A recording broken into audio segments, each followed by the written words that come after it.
Hey guys, you missed Donald Trump yet? I'm watching the news today and I can't even believe what's going on. I'm not even talking about economically anymore. I mean, that speaks for itself. Just a ridiculous tax on hardworking Americans with inflation and gas prices and the insanity and stupidity that's going on, supply chain issues. But I'm watching now, North Korea has tested their sixth missile of 2022. I just saw that on the news. It's hard to believe that's even accurate, but of course they are, right? I mean, the Russians are amassing more troops on the Ukrainian border. China is flying planes all over the place around Taiwan because our enemies are watching and they realize that we are feckless, we are weak, and we are stupid and incompetent, because that's what this administration is exuding. Stupidity, weakness, and incompetence. Nothing more, nothing less. Our enemies see that because that's what happens, right? Bullies prey on the weak, and they know America is weak, right? I'm watching the other day, Russia's threatening a major cyber attack on the U.S. in the coming days. Really? You think, as they're amassing troops on the Ukrainian border, you think that would be good for Russia or not? It's almost like the war machine, the military-industrial complex, the Liz Cheney types of the world, the never-ending wars, folks.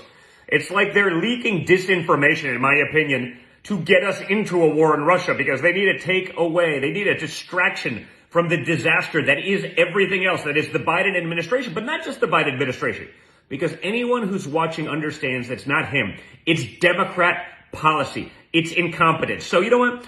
Maybe it's to cover up the Hunter stuff in Ukraine, right?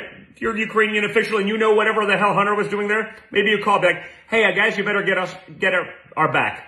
Maybe the war machine is out there saying, you know what, it's been 4 months since we've been in a war. We're not making as much money as we should. Let's get that going again. But you really think Russia's going to threaten a planned cyber attack on American businesses right now? Don't you think that would just get America into the war? Do you think they want to be in a war any more than we do? I don't think they want to be in a war. I think they don't want NATO expanding into the Ukraine, as Tucker Carlson said the other night, which kind of makes sense. I get that. So it almost feels like the war machine is actually firing back up by leaking. Oh, Russia's going to attack us, so we better get into this first, right, guys? Does anyone believe this crap anymore?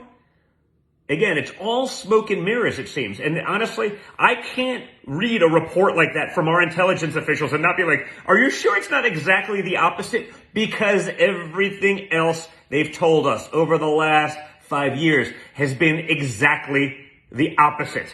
Okay?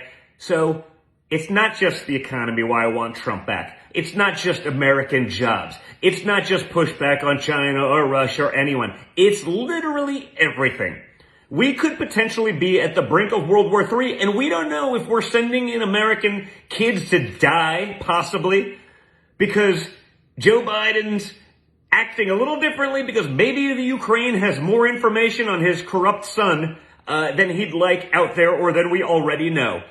You can't help but wonder, are we making decisions to start World War III because of that? And guess what? You say, maybe, Don, that's conspiratorial. Hey, yeah, right? Like we haven't done so much worse over the last few years. And so that's the problem, guys.